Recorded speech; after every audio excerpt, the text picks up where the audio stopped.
when Captain Thomas Hargreaves walked the length of the Ardent for his final inspection.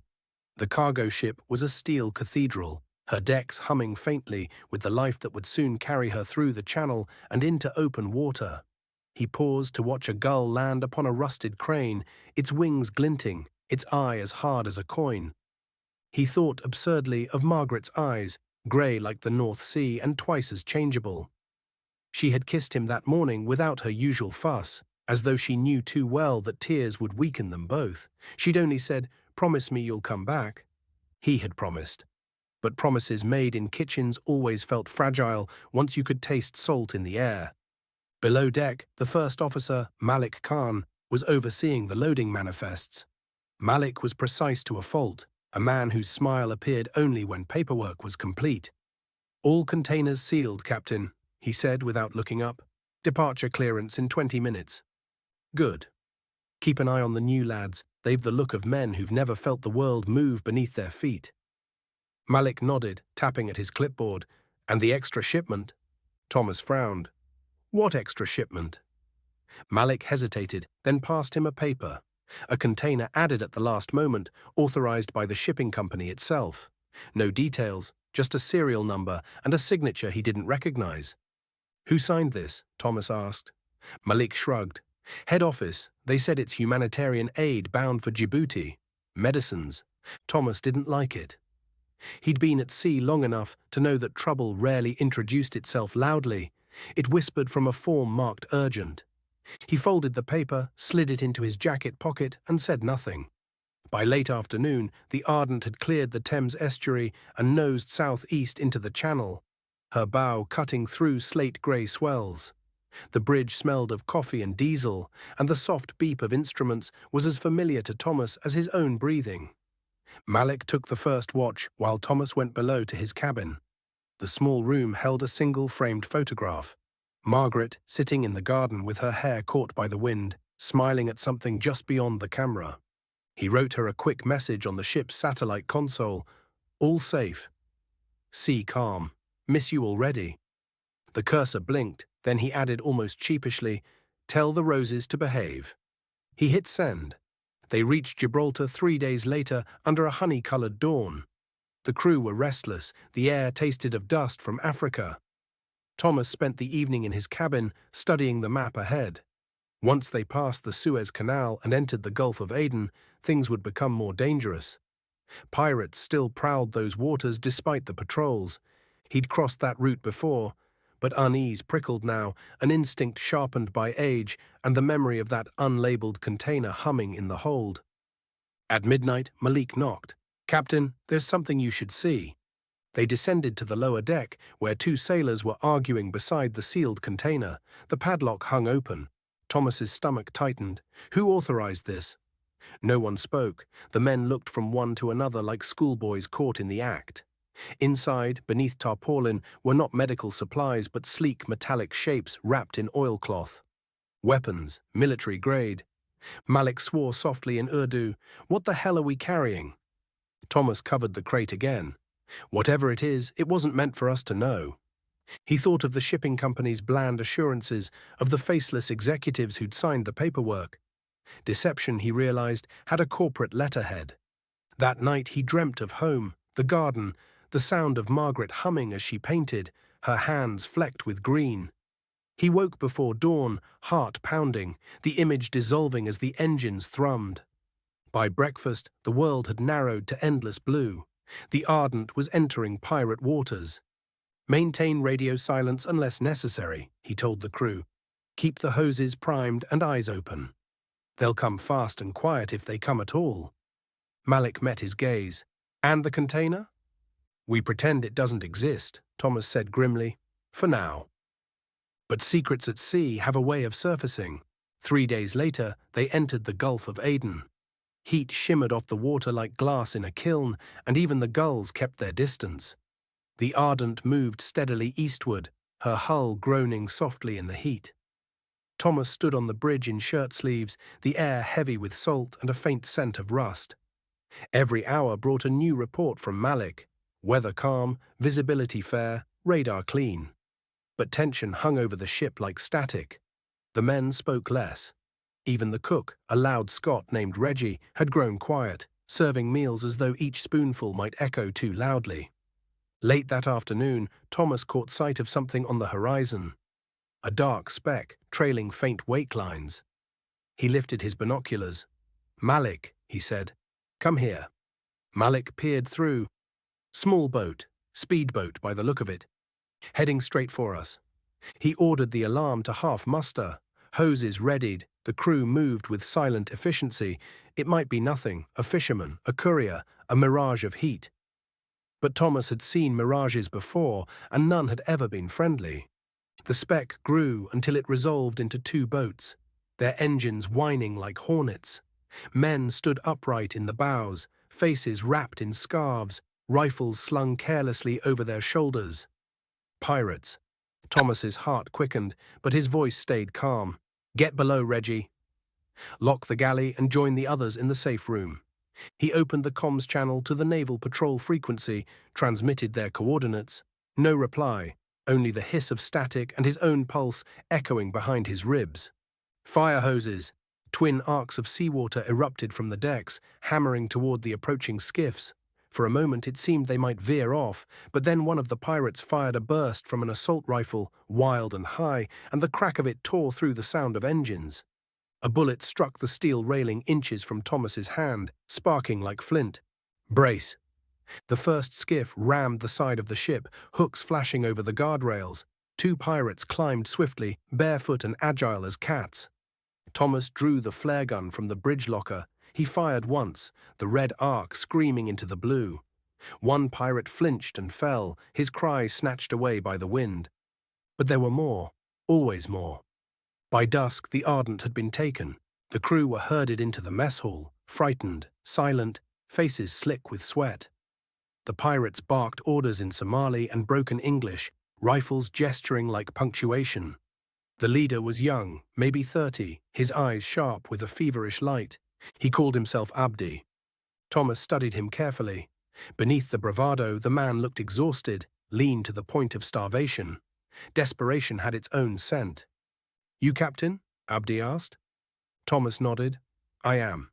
"You take us east, Somalia coast. Then we talk." Thomas held his gaze. "You'll kill us if we go that way."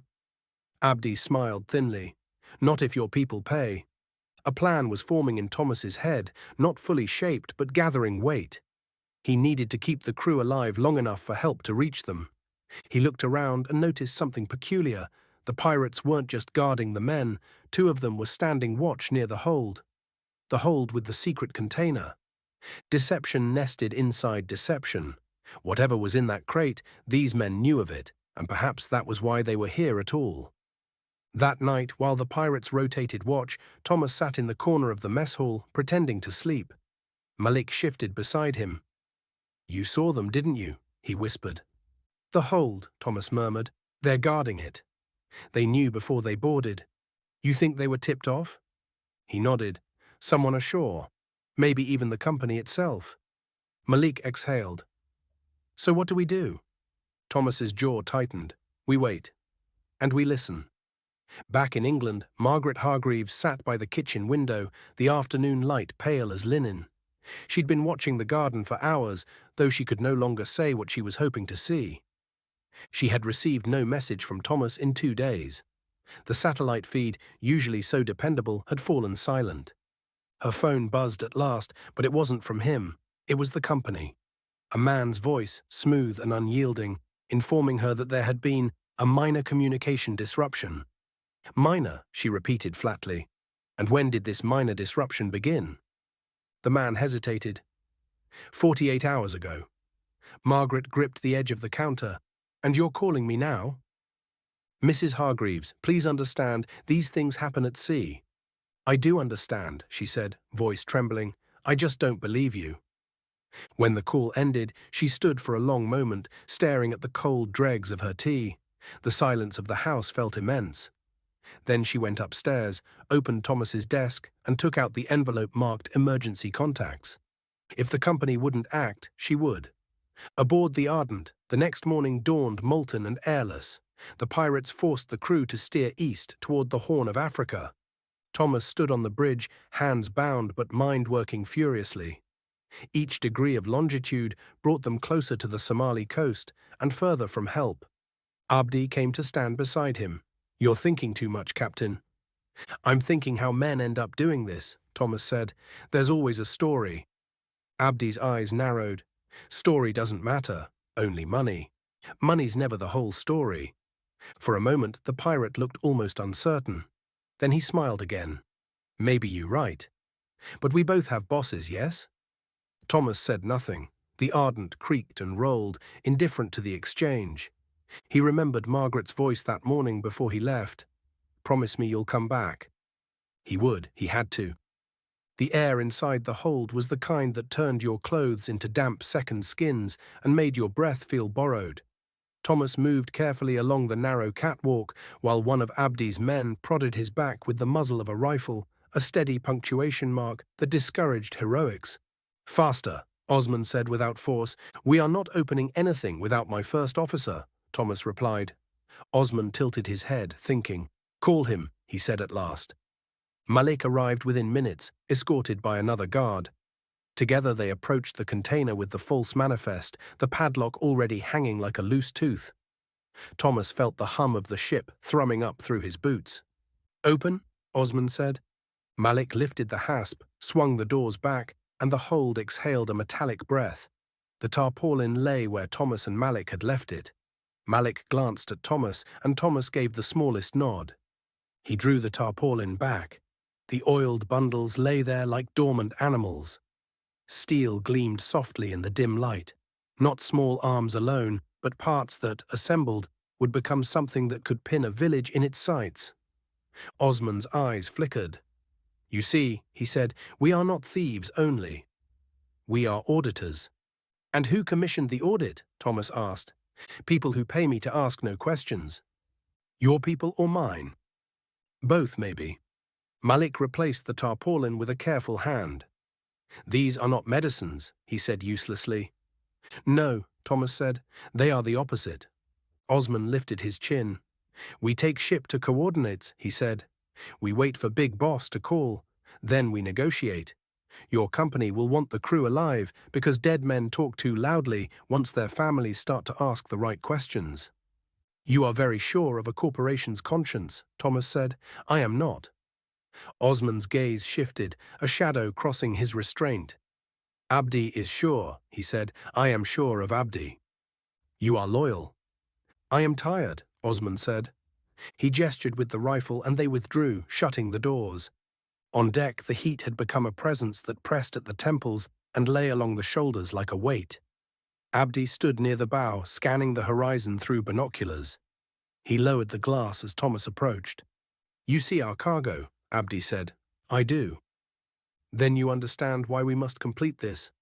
"I understand you were told to be here at just the right time," Thomas said evenly. "I understand someone ashore is counting on you to do a job they would rather not have on their own books." Abdi's smile did not change, but something in his eyes shifted. "We are not messengers for your company," he said. "We are our own men." "I believe you think that," Thomas replied. "And perhaps you are. But I have been a courier without realizing it. And that is a particular humiliation. You could avoid sharing it." Abdi laughed. "You speak like a teacher," he said, "but there is no lesson I can afford today." In England, Margaret stood in a corridor outside a borrowed office, one hand wrapped around a paper cup of coffee. She had confronted the shipping company, cutting through their polished evasions until one nervous legal officer finally slipped her a number to call. He had whispered, "Say your name, say your husband's, and ask for maritime liaison supervision. They'll pretend you shouldn't have this number. Behave as if you disagree." She had done as he said, and now, somewhere across the world, her husband's coded signal had reached the very people she'd awakened. Night thinned the horizon aboard the Ardent until the sea and sky were almost the same shade of ink. Thomas gathered the crew in the mess, speaking in the language of routine, his words carrying hidden meaning. He told Reggie to keep the galley dark, which meant to make smoke on command. He told 2 seamen to check the bilge pumps at 3 and 5, meaning be ready by the emergency hatches. He told Malik to check the coolant, meaning he wanted a controlled shudder in the engine. Later, at the bridge, Abdi stood with Osman, arguing in low voices. Osman's calm had begun to fray. "What is the matter?" Thomas asked. "Coordinates changed," Abdi said. "The ship we were to meet has moved." "The ship? You will go where I tell you." "To transfer the cargo," Thomas said thoughtfully. Abdi's jaw clicked. Thomas tapped the chart. "A place just beyond the reach of anyone who could spoil the party." Osman stared at the map. "What do you want, Captain?" "To take my ship home with my people alive," Thomas said, "to make sure this cargo never reaches a port." Near midnight, the Ardent altered course by a whisper. Thomas stood at the comms panel, opening a secondary channel. He sent coordinates, not of the Ardent, but of the meeting point. No call sign. He was no one. Then he waited. At 2 minutes past 2, the engine shuddered and smoke slipped from the galley vent. The ship slowed. Far out, a light winked twice. The radio crackled. "Commercial vessel on heading 085 at 8 knots. Identify and stay on your present course." Thomas leaned in. "This is the Ardent." "Copy. Maintain course. For your safety." A low hum filled the air, the sound of helicopters. Abdi froze. "What did you do?" "I put a mark on a map," Thomas said, "and I wrote a name where someone had left a blank." Osman closed his eyes as if in prayer. Abdi shouted for his men. The deck stirred, and in the distance the wink of light became a thrum.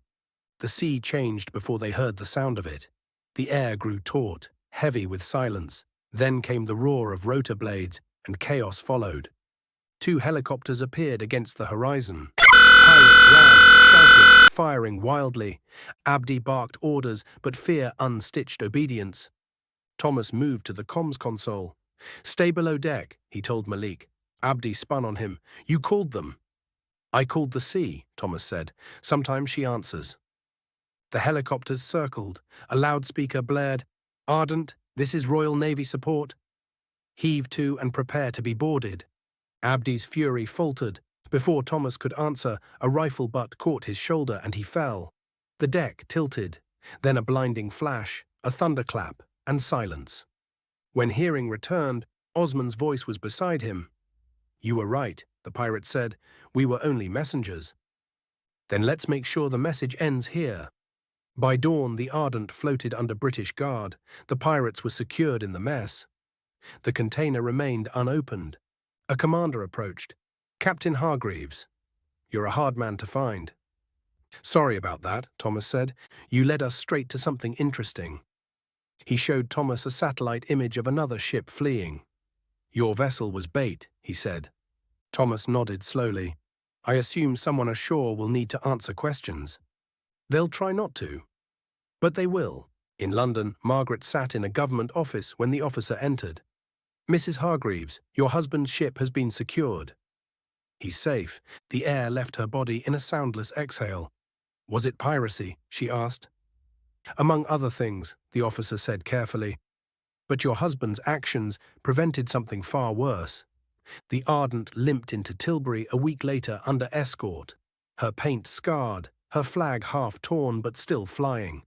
Crowds had gathered, reporters, officials, dock workers, and those who came simply because ships returning from trouble had always drawn witnesses. Thomas stood at the bow as they approached the quay. He wore his old cap, the brim salt-stained and frayed. His crew were behind him, faces lined with disbelief that land still existed. At the dock's edge stood Margaret, her coat too light for the cold, her expression one of fierce patience. When the gangway dropped, she didn't wait for clearance. She walked straight to him. Neither spoke at first. Then she said quietly, "You took your time." "I brought the ship home," he said, "and yourself." "That too." She touched his face, her thumb finding the bruise near his temple. "Was it worth it?" He looked past her, to the cranes, the gulls, the sky turning gold. "I think so. Someone has to carry the truth back, even if it leaks a little on the way." Behind them, naval officers were unloading the sealed container under armed guard. Cameras flashed, and questions flurried through the air like gulls fighting over scraps.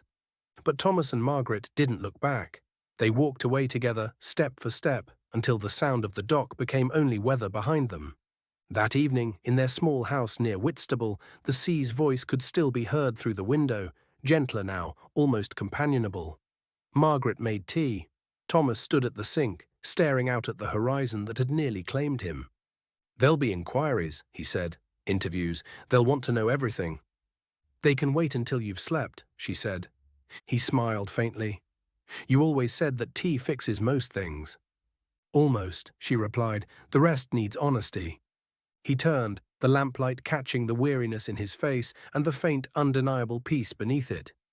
"Then we'll be honest," he said. She crossed to him, pressed her forehead against his. The house was small enough to hold the silence like a blessing.